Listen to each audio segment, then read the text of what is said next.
Quality Stone Veneer Incorporated has been installing and manufacturing stone veneer and a broad range of accessories since 1976. The company started in Refton, Pennsylvania and has expanded, opening many satellite operations across the country while continuing to provide quality product, service, and installation for both commercial and residential projects.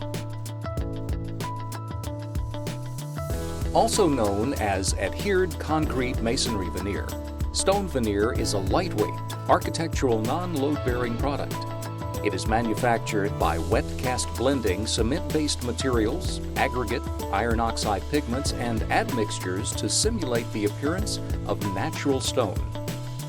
Quality Stone Veneer holds ICC-ES certification, which is the third leading party evaluation service for code compliance and sustainable attributes of building products. In addition, QSV offers a 50-year manufacturer's warranty on all stone veneer flats and corners, as well as a 10-year warranty on all accessories.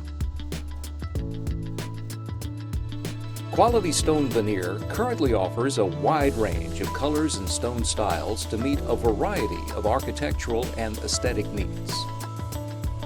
Our styles include brookstone, cobblestone, fieldstone, dry stack, Ohio dry stack, sandstone, ashlar, regal ashlar, Chester, and cobble sandstone.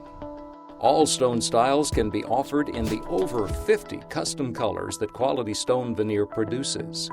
Our color palettes are always expanding and changing with the industry.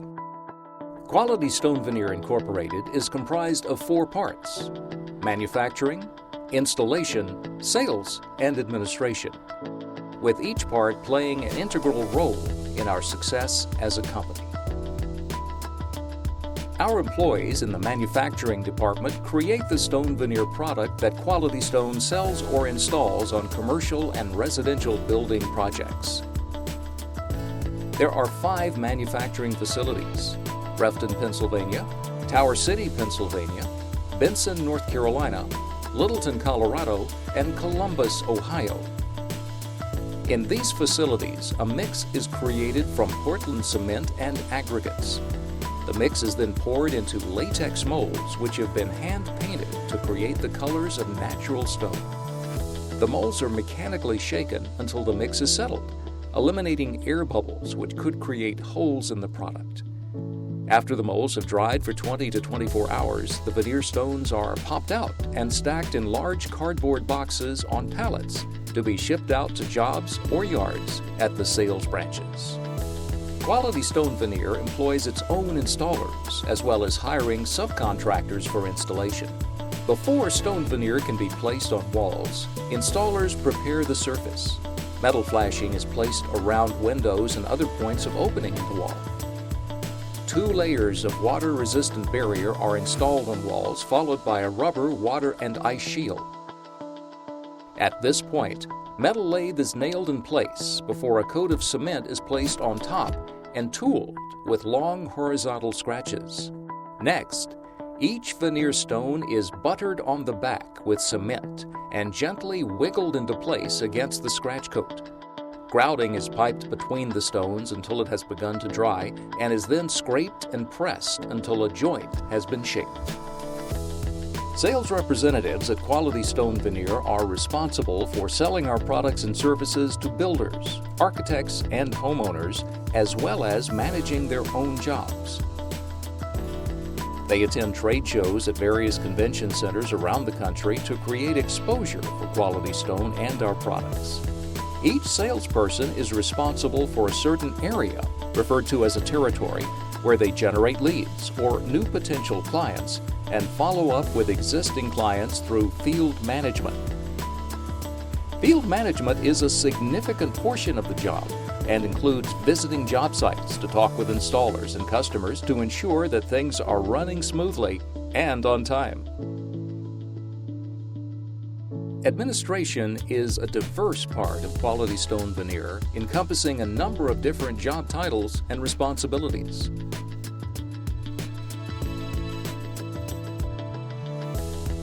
Purchasing is responsible for securing company equipment from computers to vehicles. Accounts payable and receivable send out paychecks and receive payments from customers respectively. Marketing is responsible for creating awareness of the product and company to generate new business, as well as putting a positive face on the company. Human Resources assists in the new hire process for employees and deals with employee concerns if they arise. The Estimating Department sends bids to contractors and builders. Finally, Management coordinates the various departments to foster harmony with one another and provides help when needed. In this video, you'll be learning more about our product and our installation process. Currently, Quality Stone Veneer follows the Masonry Veneers Manufacturers Association Installation Guide for adhered concrete masonry veneer. In addition, we will be covering internal processes to Quality Stone Veneer as it relates to job site preparation, delivery, installation, and cleanup. Job site safety and compliance with OSHA, the Occupational Safety and Health Administration, will be highlighted as well.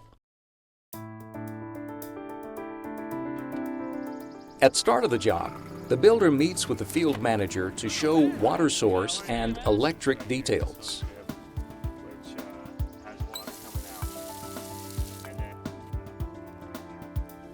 The builder and field manager engage in dialogue about the job and verify the grade or where stone termination would be. They also review what needs to be protected during installation, like trim, fireplace box, or floors.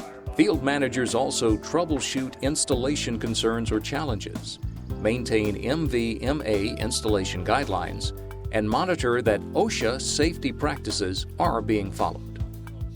Quality Stone Veneer field managers coordinate job site deliveries, whether through a truck driver as part of the Quality Stone Veneer fleet, a common carrier, or by loading product on a truck trailer for an employee to take to the job site. Reducing waste is a priority in job site delivery.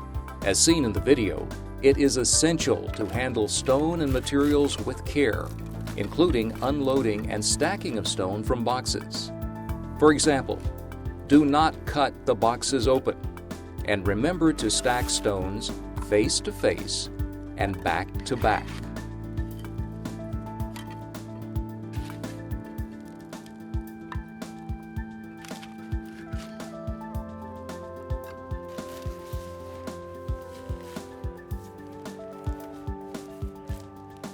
Protect mortar bags and Vicor by wrapping them back up to protect from moisture and identify where to place waste materials before starting the job.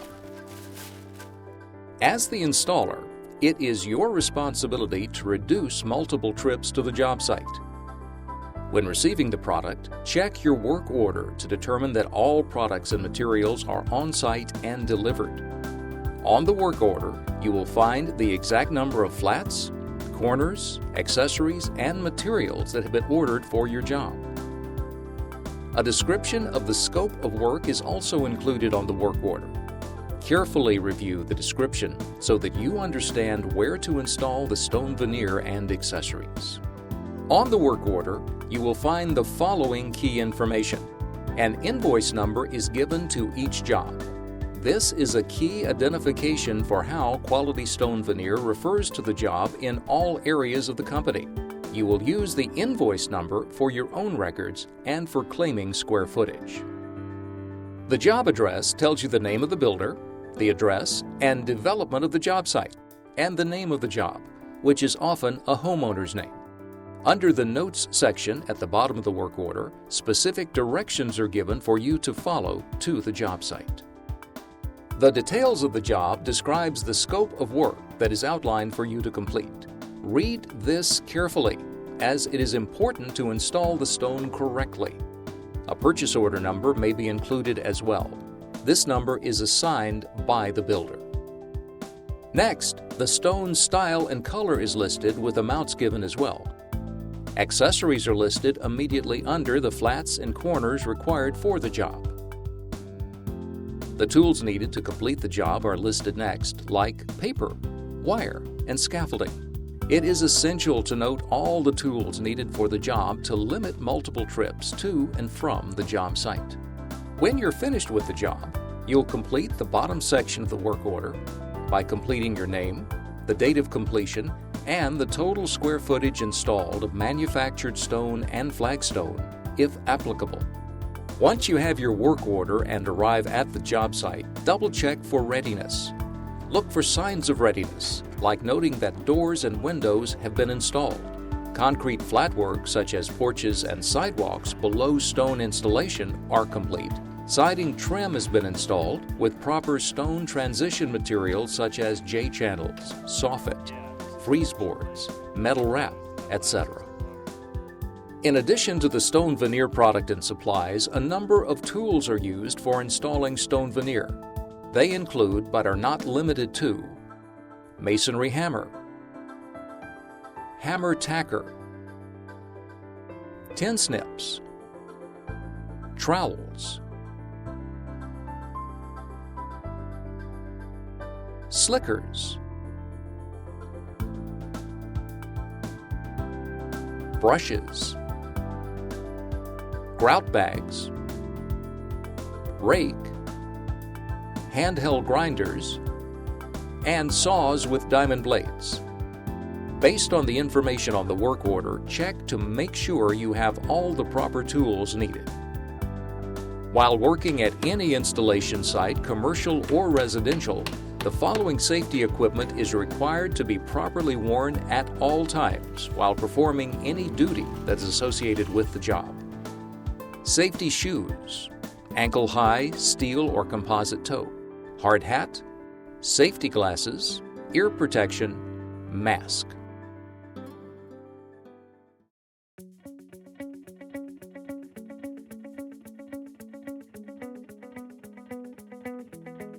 Quality Stone Veneer uses a high-grade, clean white masonry sand for installation of stone. The sand is mixed with a Type S masonry mortar at 2.5 parts sand to 1 part mortar. Pre-mixed mortars are acceptable to use if they are Type N or S. The recommended practice is to combine both ingredients in a wheelbarrow or mixing tub and dry mix the two completely prior to adding water.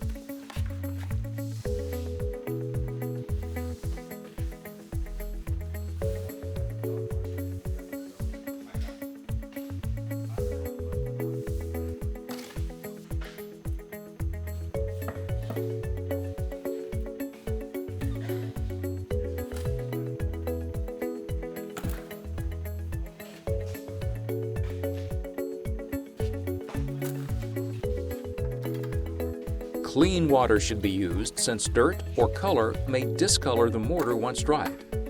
As demonstrated in the video, a drill and paddle blade can be used to mix water with the dry mix to achieve the consistency of toothpaste. If the mix has too much water, it will be difficult to control either when doing a scratch coat or when laying stone.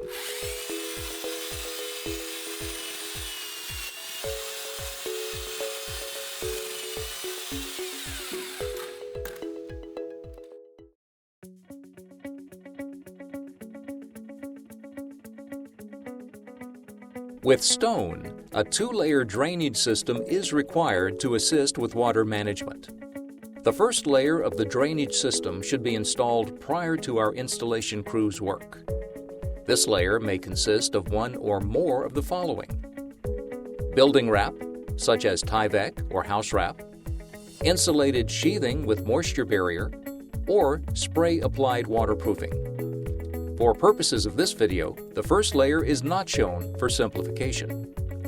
If the site has bare sheathing, 2 layers of black paper need to be installed. It is recommended that our installers protect all windows and doors with plastic and blue tape as shown to prevent damage while working to install the paper wire and stone. When completing stone installation over a building foundation, self-adhered rubber flashing, Vicor, should be installed on the surface between the wood framing and block or concrete foundation. This minimizes the potential for water to pass from the foundation to the wood framing through this transition. Installers should adhere the Vicor to the foundation transition prior to either the tar paper or weep screed. After this, weep screed should be installed to facilitate drainage at the base of the stone wall.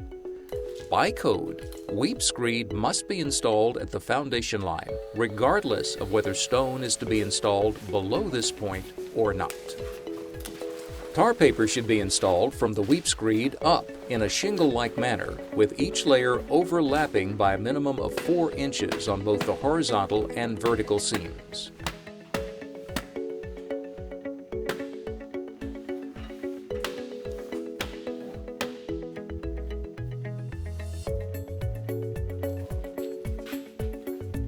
For windows, doors, and transitions between our stone and other materials, wood or metal trim, 6-inch self-adhered flashing, Vicor, must be installed. This step is the best method to minimize moisture penetration around windows and doors, and all installers should follow the practice demonstrated in the video. After tar paper is lapped over the window fin or flange, Vicor is installed over the paper and adhered to the tar paper and the side of the window frame. The Vicor must be adhered to the side of the window to ensure proper sealing of the tar paper transition. A minimum overlap of 2 inches is required between the ends of the Vicor, as shown in the video. At the window top, install the Vicor prior to the tar paper so that a seal is created between the first layer, building wrap, and window frame. Again, the Vicor must be adhered to the first layer and the side of the window frame to create an effective seal. Drip cap should be installed after the Vicor and prior to the tar paper to help direct water away from the top of a window or door. Measure the drip cap so that it extends a minimum of 1 inch on either side of the window or door frame. To install the drip cap, nail the drip cap into the wall on either side of the window, as shown in the video. Nails provide an avenue for water to reach the sheathing, so don't install them in the area over the window. With the drip cap in place, run another layer of Vicor along the joint where the top of the drip cap meets the first layer. In some areas, code requires weep screed be installed after the drip cap and before the tar paper. In this case, install the weep screed after the drip cap and then run the layer of Vicor over the weep screed flange to adhere to the first layer. Once the drip cap, weep screed if necessary, and Vicor are in place, you can continue with the tar paper installation above the window. Remember to overlap the paper 4 inches on the horizontal and vertical seams. When tacking the paper with either staples or nails, use the minimum number possible. These provide an avenue for water to reach the sheathing, so don't overdo it. On some jobs, a drainage mat may be required. This material has drainage channels on both sides to permit easy drainage for water and allows air movement between the stone and sheathing to help keep the wall dry. A drainage mat has one side with a mesh overlay, which should be the side exposed so that the mortar doesn't block the drainage channels when you install the scratch coat for stone. Install the drainage mat in the same manner as tar paper, with overlap on all horizontal and vertical seams.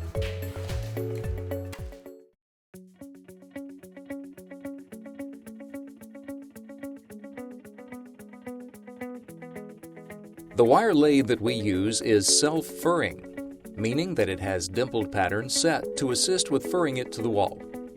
The dimpled or cupped side must be installed to the wall, with the cups oriented up. To determine the correct orientation, run your hand over the mesh. With the cups up, the lathe feels rough when sliding your hand up the lathe and feels smooth when sliding your hand down the lathe. Wire lathes should be installed only in the horizontal. Never run wire vertically, as it will not adequately support the weight of the stone and mortar. Roofing nails or staples should be used to fasten the wire to the sheathing and wood studs, with a minimum length of 1 3/4 inches. If metal studs are used in the wall system, self-tapping screws of adequate length should be used.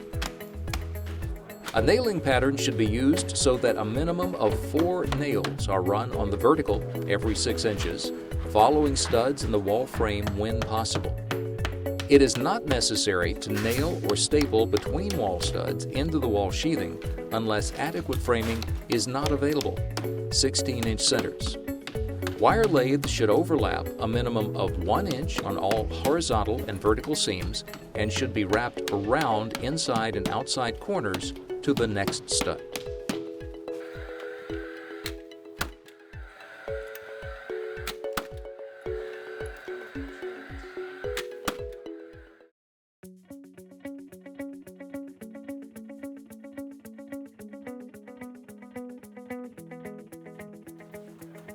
After the lathe is installed, apply a 1/2 inch thick layer of mortar, ensuring the lathe is completely covered with mortar.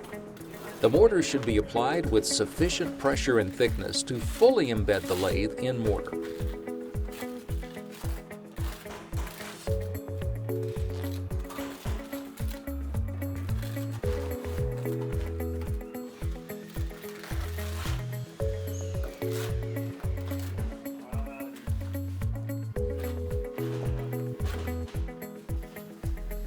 Once the mortar is thumbprint hard, scratch, that is score, the surface horizontally to create the mortar scratch coat.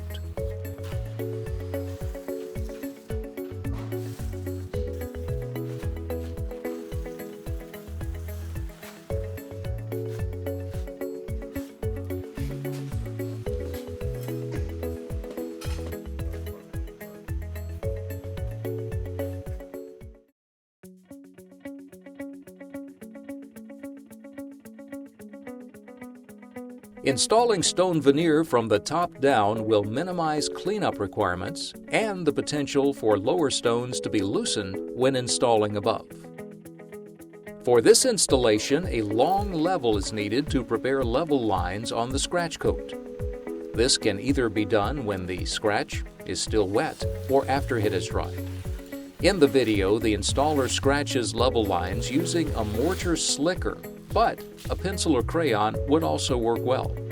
These lines are used to aid the installer in maintaining a continuously level installation and should always be set prior to starting the stone installation. For installations where a manufactured sill is to be installed, you'll want to snap a chalk line at the correct height to ensure adequate space for installation. The video shows the two installers measuring the correct height first, marking this height on the wall, and then snapping a chalk line a couple of times so that it is clearly visible.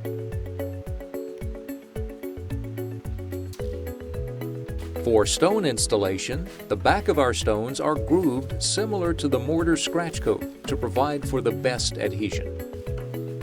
Flip the stone on its face, taking care not to place mortar on the face of the stone. Take a pointed trowel and scratch mortar into the back of the stone using the top edge of the trowel. This ensures the mortar is bedded into the back of the stone. Then apply additional mortar to the edges of the stone, again using the top edge of the trowel.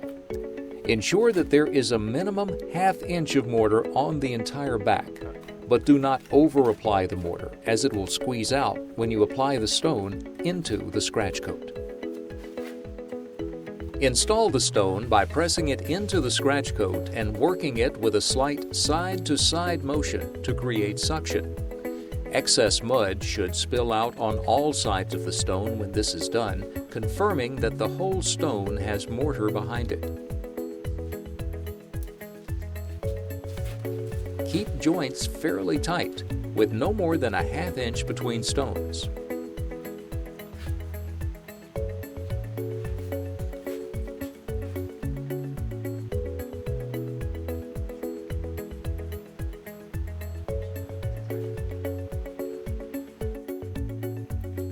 Trim stones using a brick hammer, and cut stones using an electric grinder.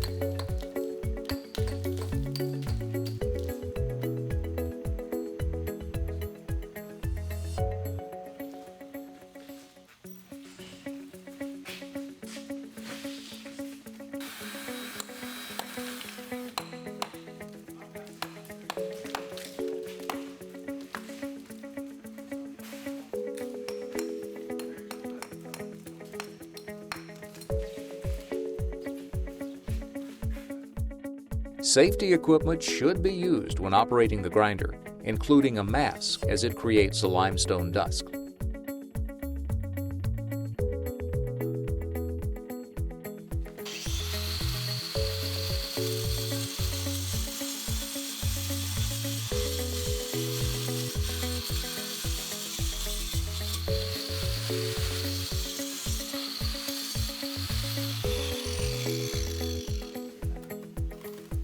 The cut edge of the stone should be buttered with mortar to ensure that the cut aggregate is not visible.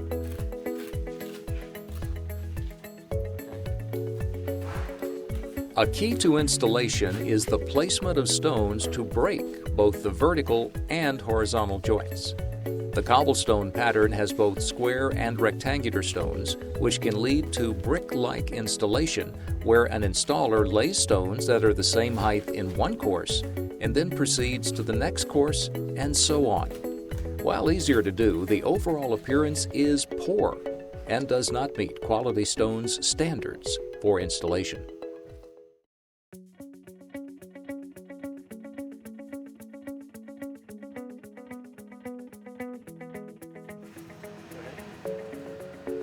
Fill the grout bag with a trowel of wetted mortar, making sure it's workable so that it will flow through the grout bag easily.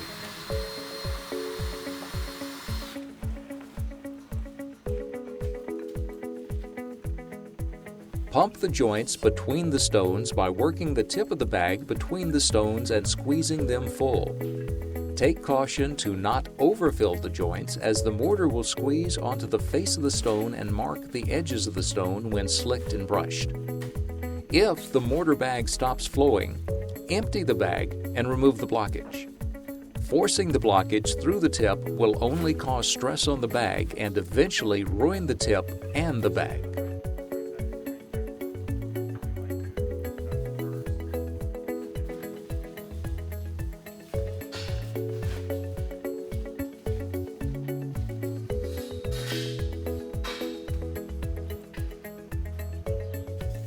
For sill installation, measure the total length of the area to be installed.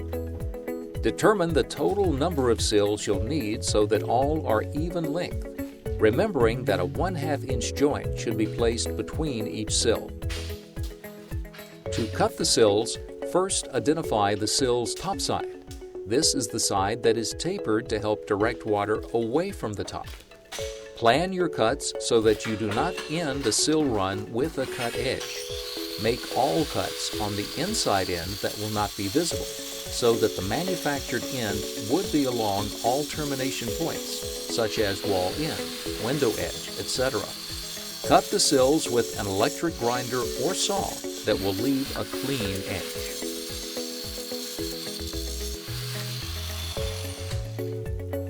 To install the sills, first use your grout bag to place mortar along the top of the stone course below the sill.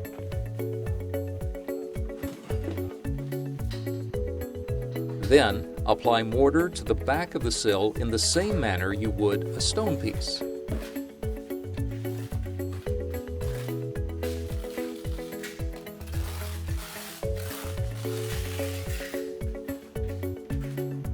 Set the sill into the scratch bed by applying pressure and moving it back and forth to achieve good adhesion.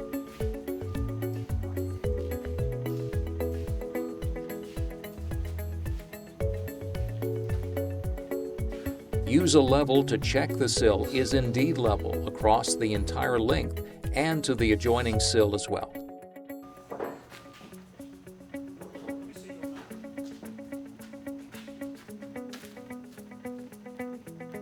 It is helpful to have small stone chips ready in hand to shim the sill in place after it has adhered, so that it will not move or fall.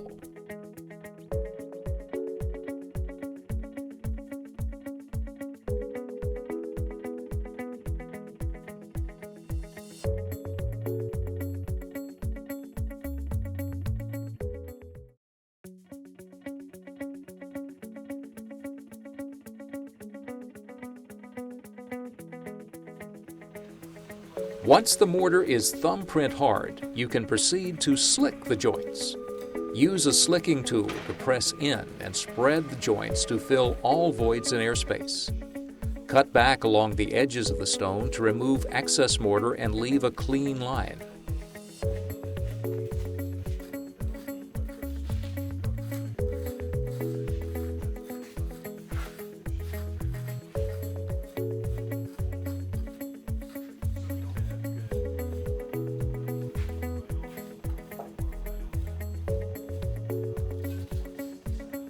After slicking, use a soft, bristled brush to remove excess mortar and leave a smooth appearance to the mortar joint.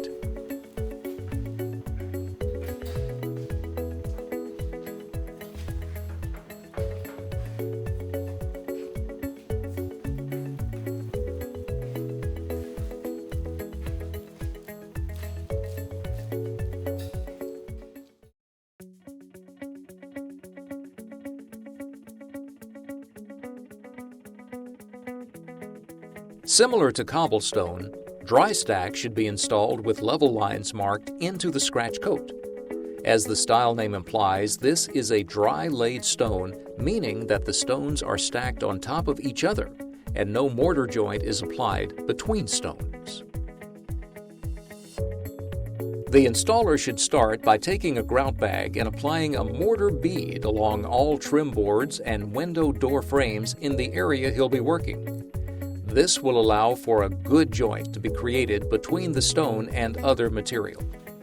Dry stack stone should be prepared for installation similar to cobblestone, with all edges trimmed to allow for a tight fit between stones.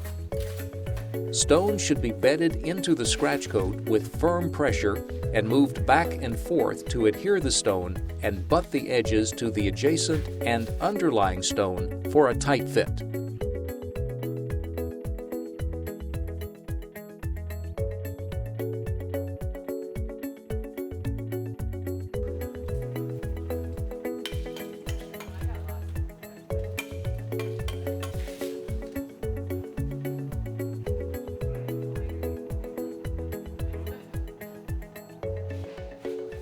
As with cobblestone, the installer should break all vertical and horizontal joints in the pattern so as not to have one continuous line. After stone installation has progressed, the mason should fill a grout bag with mortar and go over the install to fill any voids or areas between the stones. This is important so that the scratch coat is not visible through the stonework when completed. After the mortar has set, the filled area should be slicked or cut back and the entire stonework brushed to remove remaining mortar.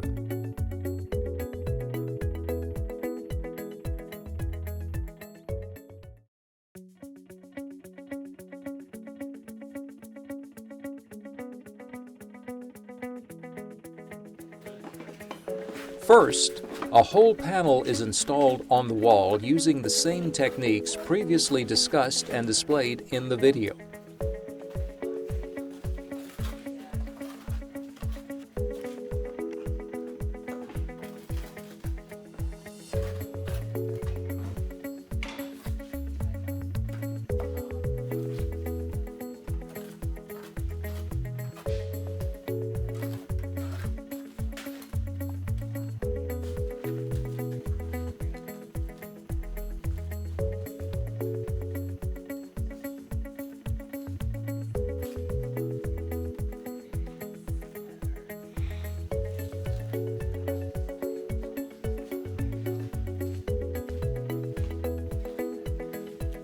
Next, a panel is cut in half lengthwise to create two identical pieces that are 6 inches in height.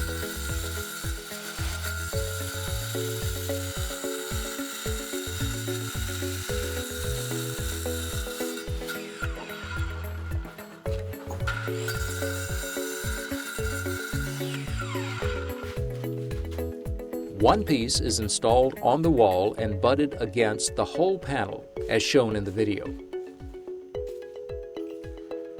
Next, the mason measures the distance from the end of the whole panel to the termination wall.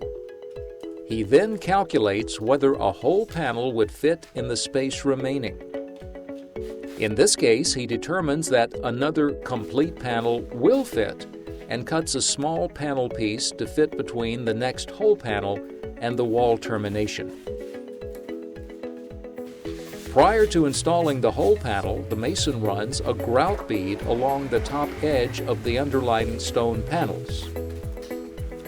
This will create a good joint between the stones so that there is not any space between adjacent panels.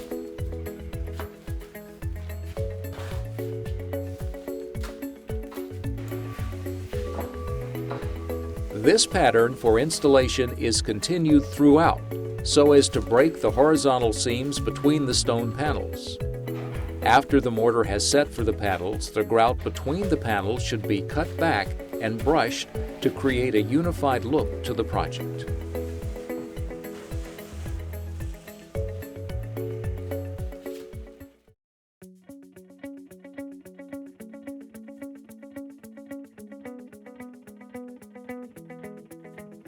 First, measure where to put the mantel brackets, that is, the height from firebox to mantel.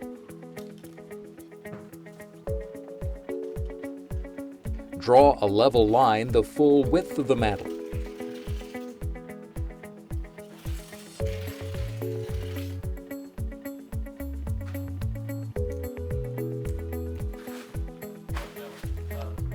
Find the studs into which to mount the top of the mantel brackets. Then, install the mantel brackets.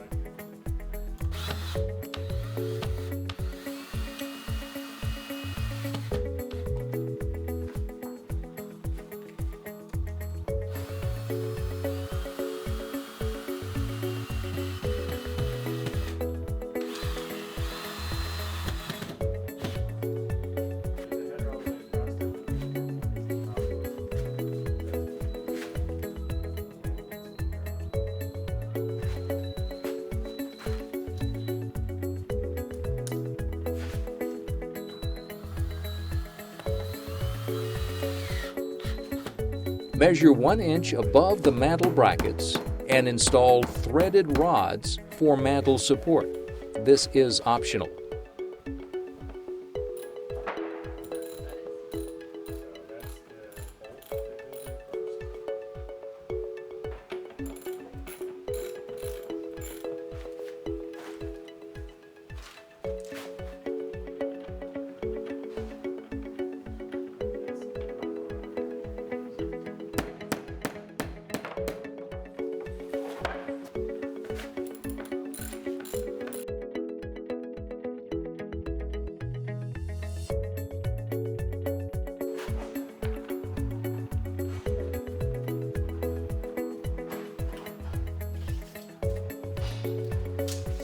Next, measure the width of the mantel area and cut the mantel to length.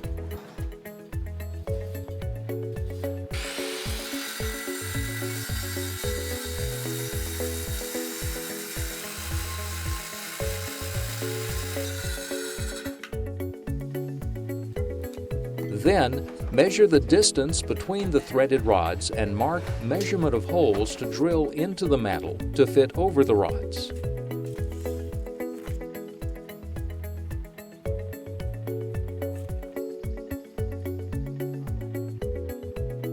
Drill holes into the back side of the mantel.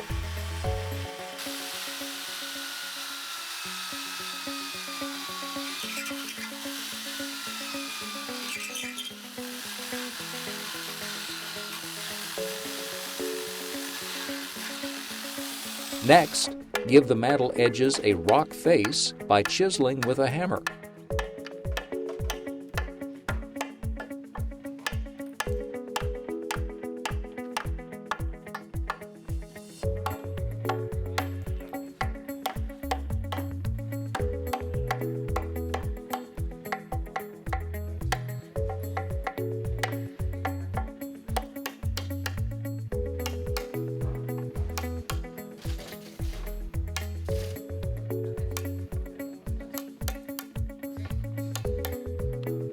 Apply all-purpose floor glue, such as liquid nails, into the mantel holes.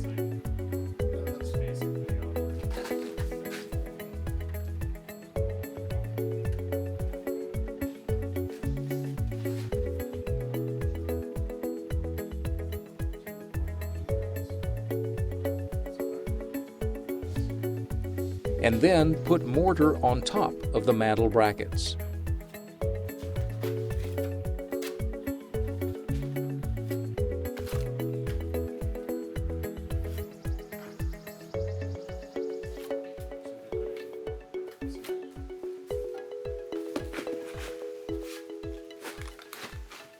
Push the mantel over the threaded rods and rest it on top of the mantel brackets.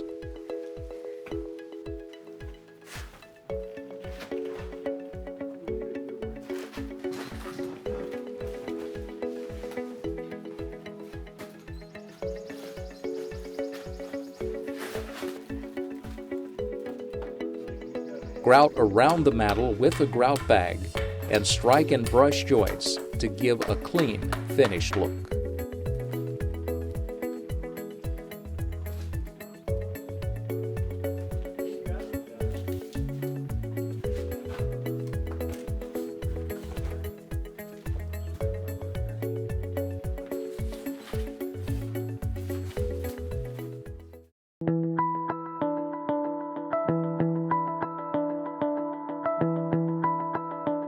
Make sure the windows, doors, stone, and job site are thoroughly cleaned.